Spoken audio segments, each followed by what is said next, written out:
I want to go global. I want to take this message and information all over. I do not want to see people suffer needlessly. The opportunity to learn what professional athletes do and share that with the public and enable them to empower themselves mentally, nutritionally, physically, to move ahead and advance, either get better faster from injury or illness, and enable them to share those same benefits that some of the most wonderful doctors, athletic trainers, chiropractors, acupuncturists, massage therapists have worked together for to get that athlete to peak performance that the average person can do themselves.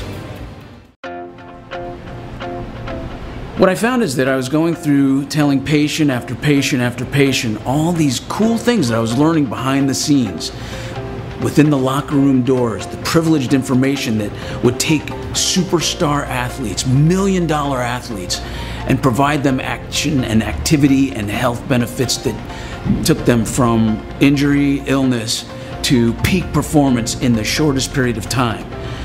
I would tell a patient every day, multiple times a day, the same things that I learned from behind those locker room doors to help that individual get better faster, whether it be mentally, nutritionally, or physically. And at that point, I accumulated so many secrets that I had to start writing them down. Before I knew it, I had a book, actually several books. I wrote Secrets of the Game because I felt that people around the world, especially with the state of healthcare at this time, can use this information and benefit from getting what professional athletes get on a daily basis for something they can do at home on their own. Actually, I didn't want to wrestle. I never thought that it was something that would be all that much fun. Soccer, baseball, those were the regular sports that I did.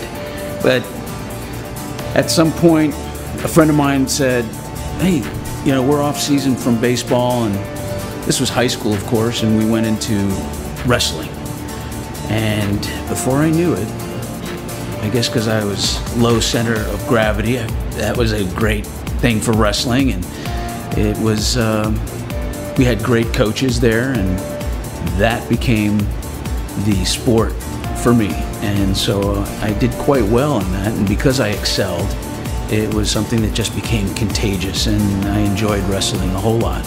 It was a very, very effective overall conditioning, strength, aerobic, had to have a certain skill set and a certain mental capacity, because it's like being a gladiator. It was me against the opponent in a ring. Found that quite fascinating. Oh, bodybuilding was just an experience with fitness. Dad suggested, since I was done with high school and that I needed to probably keep some sort of exercise, brought me to the gym. He used to bring me to the gym when I was 15, 16, and now here at 19 years old, I finally had my first gym membership. And it was just a matter, being in the gym was just a matter of fitness, exercise. And as a matter of fact, my first competition was one that I attended. I was in the audience, and I remember clearly a friend of mine saying to me, would you ever go up on stage like that? And I was very enthusiastic with my answer. Absolutely not. And the next year, I was on that stage. Going into bodybuilding started out as just being in shape, being healthy, being conditioned, but it had everything to do with remaining close to my father. That he was the one who brought me into the gym when I was 14, 15, 16, just to come in once in a while and exercise with him. And the closeness that I felt with my dad, even to this day, even though he's not around anymore, just brings me a comfort. Even though I'm feeling the pain, the no pain, no gain of training, the comfort, the smell of the steel, the sweat, just makes me feel like I'm with my dad.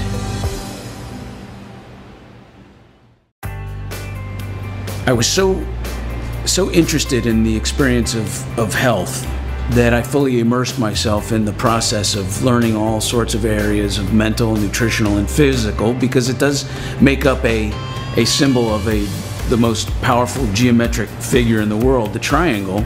So mental, nutritional, and physical is an entity that we need to be in balance, that needs to be in balance. So when we're in balance, mentally, nutritionally, and physically, that equals health. So what I understood with professional athletes was that this is something, these are, wherever they were deficient in certain areas, I was able to tweak and change or modulate or modify, almost like a Ferrari mechanic. My studies have been so involved in postgraduate work, such as a diplomate in sports injuries, that it was just taking it to the next level, as if I was working on a fine-tuned automobile, whether it be NASCAR or a Ferrari or a Lamborghini. Only these human bodies could function at such optimal levels that I took that same information and translated that to the regular folks that I would treat on a daily basis, and found them experiencing extraordinary results with ordinary people. So whether it be a child, a mom, a business executive, or a weekend warrior or top pro athlete, they were able to use those experiences of getting better from a sickness, healing fractures faster, learning how to heal abrasions faster, aside from making sure the spine is in line and all those component parts that are associated with the nerves that pass through that spine are functioning at 100% or as close to 100%, just like the professional athlete.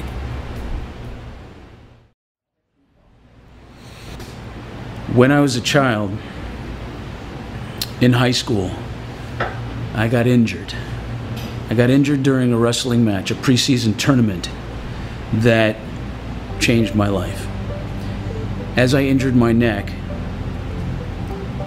I laid on the mat, motionless. I wasn't sure if I could move again. Fortunately, I was able to get home.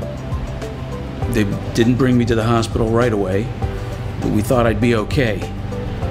I went ahead and, like my mom and dad, like the good parents they were, they put the hot pack around my neck and laid me down in bed, and I never got to sleep that night, yet woke up absolutely miserable.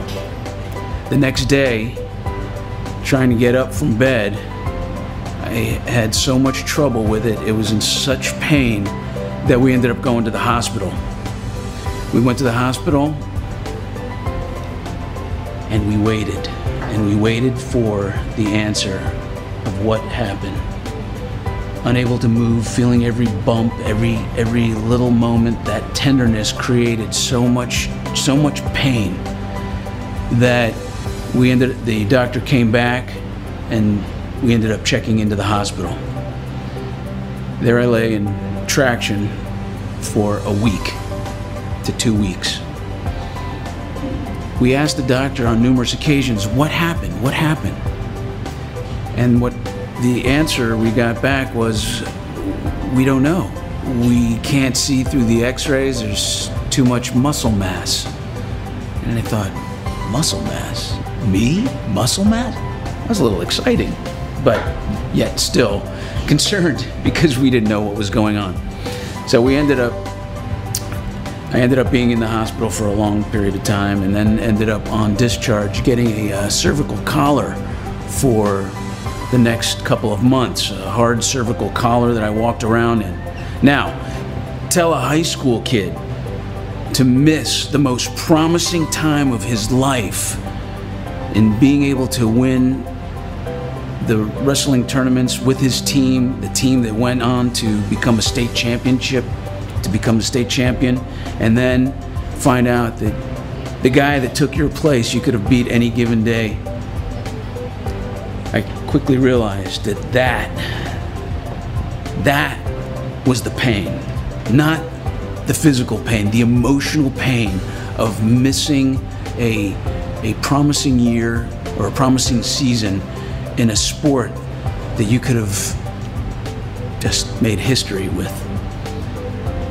And because of that, to this day, I sit across the desk from other patients, students, kids, moms, dads, superstar athletes, weekend warriors,